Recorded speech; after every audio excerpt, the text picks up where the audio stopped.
श्री स्वामी समर्थ. प्रिय भक्तांनो, आज आपण पाहणार आहोत वामन बुवांची स्वामी भेट ही स्वामी चरित्रामधील एक परम पवित्र कथा. भक्तांनो, स्वामी चरित्रामधील अशा कथा ऐकणे ही एक प्रकारे स्वामींची सेवाच आहे. स्वामींची सेवा केल्याने जीवनामध्ये सुख, समाधान, शांती प्राप्त होते. अशा या परम पवित्र कथेला सुरुवात करण्यापूर्वी कमेंटमध्ये श्री स्वामी समर्थ असे लिहून स्वामींचे आशीर्वाद मिळवा. श्री स्वामी समर्थ. वामनबुवा नावाचे गृहस्थ अहमदनगर जवळील बांबोरी नावाच्या गावी राहत असत. त्यांना लहानपणापासून सत्संगाची आवड होती. ते दत्तभक्त होते व दत्त उपासना करीत असत. त्यांनी वेद अध्ययनही केले होते. शालेय शिक्षण पूर्ण झाल्यावर बुवांनी सरकारी नोकरी केली. इंग्रजीचाही त्यांना चांगला अभ्यास होता. नोकरीमध्ये त्यांचे चित्त स्थिर राहत नव्हते, म्हणून 2-3 ठिकाणी त्यांनी नोकरी बदलली. परंतु त्यांचे चित्त कोठेच स्थिर झाले नाही. सत्संगामुळे साधू संत, फकीर, संन्यासी, योगी अशा अनेक लोकांशी त्यांच्या भेटी झाल्या. परंतु कोणापासूनही त्यांच्या चित्ताला स्थिरता वा समाधान झाले नाही. अहमदनगर येथे राहत असताना त्यांनी अक्कलकोटला कोणी स्वामी आल्याचे ऐकले होते की ते दत्त अवतार असून मनातील सर्व ओळखतात व आपली इच्छा पूर्ण करतात. त्यांनी त्यानंतर नोकरी सोडून स्वामींना भेटावयास जाण्याचे ठरविले. ते मातोश्रींना घेऊन पुण्याला आले. तेथे उदरनिर्वाहासाठी काही लिहिण्याचे काम करून ते तुळशीबागेजवळ नातूंच्या वाड्यात राहू लागले. एके दिवशी तेथील काही मंडळी गप्पा मारीत वाड्यात बसली होती. श्री पुराणिक आणि वामनबुवा सत्पुरुषांच्या गोष्टी बोलत होते. इतक्यात एक ब्राह्मण त्यांच्या जवळ येऊन म्हणाला, सद्गुरु कृपे वाचून सर्व काही व्यर्थ आहे. वामनबुवा त्यांना म्हणाले की ज्याच्याने चित्त स्थिर होऊन परमार्थिक समाधान होईल त्याला मी गुरु दत्तात्रय स्वरूप मानेन. परंतु अद्याप मला असा कोणी भेटला नाही. त्यावर त्या ब्राह्मणाने त्याला अक्कलकोट येथे श्री स्वामींच्या दर्शनास जाण्यास सांगितले. स्वामी दर्शनाने तुझे समाधान होईल व तुझी इच्छाही पूर्ण होईल असे म्हणून तो ब्राह्मण एकदम कोठे गेला कोणालाच समजले नाही. त्यानंतर तेथील सर्व जणांनी बुवांना अक्कलकोटला जाऊन येण्यास सांगितले. मार्गशीर्ष शुद्ध प्रतिपदेला वामनबुवा पुण्याहून निघून सोलापूरला रेल्वेने गेले व तेथून पायी चालत अक्कलकोट येथे गेले. तेथे विचारांती स्वामी महाराज हद्रेस आहेत असे समजले. नंतर दुसरे दिवशी ते हद्रे म्हणजेच जवळील गाव येथे जाण्यास निघाले.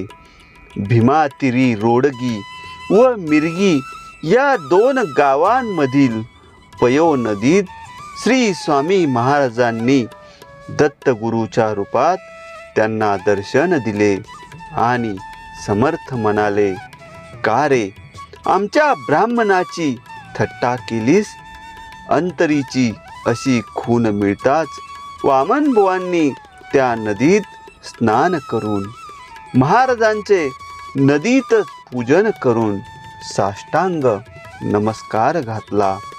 त्यांनी मनात विनंती केली त्याप्रमाणे मंत्रासह अवधूत स्वामींनी दत्तात्रय गीता टाकली आणि महाराज म्हणाले की आमची नोकरी कर, म्हणजे ब्रह्मनिष्ठ होशील आणि तुझे गाठोडे आम्हास दे. त्यानंतर बुवांनी लंगोटी नेसून सर्व सामान त्यांच्या पुढे ठेविले. त्या सामानापैकी नाशिकी तांब्या पाणी भरून वामनबुवांना स्वामींनी दिला व सर्व आता सांभाळून घे म्हणून बुवांना सांगितले. त्यावेळेस एक घोडा व 15 ते 20 माणसे स्वामींच्या बरोबर होती. महाराज पायी चालत परत अक्कलकोट येथे जात होते. सेवेत चोळाप्पा व श्रीपाद भट होते. एक म्हातारी सोनारीन वेड्यासारखे चाळे करीत होती, परंतु स्वामी महाराजांच्या बोलण्याचा अर्थ तिला कळत होता. त्यावेळी नृसिंहवाडीची काही माणसे त्यांच्याबरोबर चालत होती. ती माणसे नवस फेडण्यास स्वामींजवळ आली होती.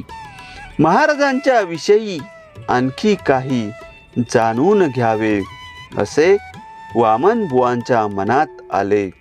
तेव्हा महाराज मनाशीच, परंतु त्यांना समजेल असे म्हणाले, मूळ पुरुष वडाचे झाड दत्तनगर.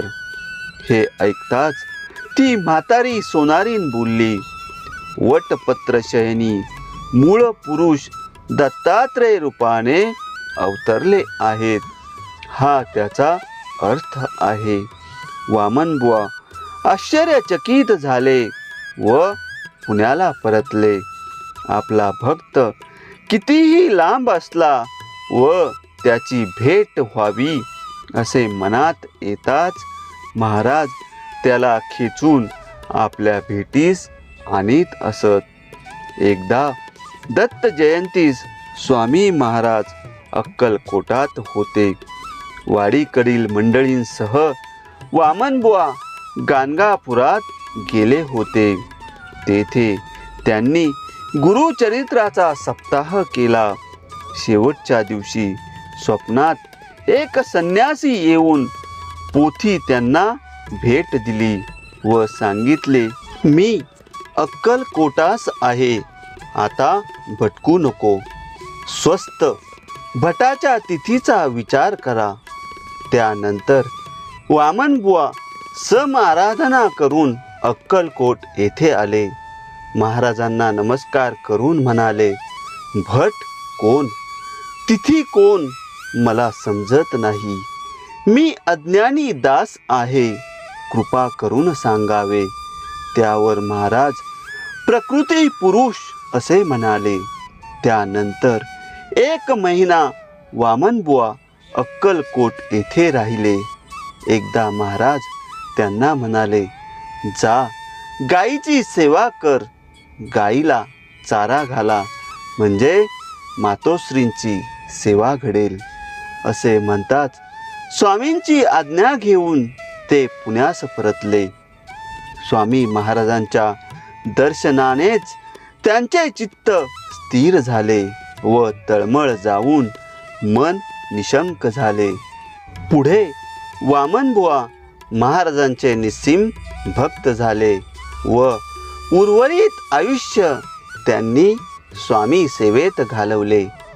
पुण्यात राहणारे वामनबुवांचे कर्वे नावाचे मित्र अक्कलकोट येथे स्वामी दर्शनास जात असत. एकदा अक्कलकोट येथे आले असता स्वामींचे दर्शन घेऊन त्यांना स्वामींना काही प्रश्न विचारावे असे मनात आले, म्हणून त्यांनी बाजूलाच बसलेल्या गृहस्थास विचारले, महाराजांचे सत्यर्थ रूप वचन काय आहे? तो माणूस काहीच बोलला नाही.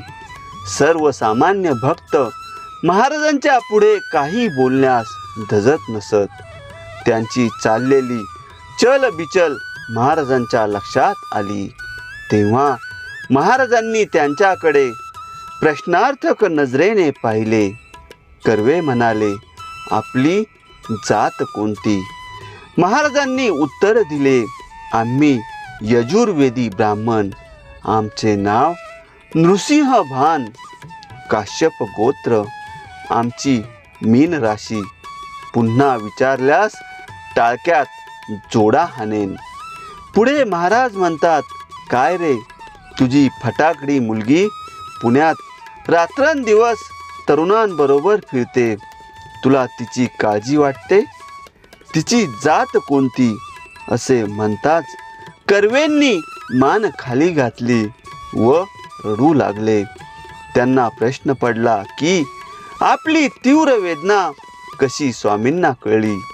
त्यांनी महाराजांना साष्टांग नमस्कार घातला व म्हणाले, आपण साक्षात परब्रह्म त्रैमूर्ती स्वरूप निसंशय आहात.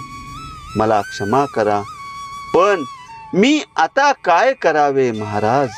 अपकीर्तीपेक्षा मरण बरे असे वाटते.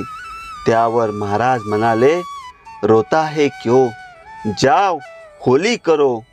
त्यावर कर्वे काहीच बोलले नाहीत. परंतु त्याची दुष्कर्मी कन्या आजारी होऊन होळीच्या दिवशीच यमसदनास गेली. स्वामींनी कर्व्यांच्या मुलीच्या त्रासातून सुटका केली. भूत भविष्य जाणकार श्री स्वामींच्या चरणी सदा लीन राहावे व आपले कल्याण करून घ्यावे. मनास स्थिरता येण्यास धरावे संत पदास. भक्तांनो, अशा प्रकारे स्वामी चरित्रामधील ही परम पवित्र कथा संपन्न झालेली आहे. पुढील पवित्र कथा ऐकण्यासाठी चॅनलला सबस्क्राईब करा आणि स्वामींचे आशीर्वाद मिळविण्यासाठी कमेंटमध्ये श्री स्वामी समर्थ असे लिहा. श्री स्वामी समर्थ.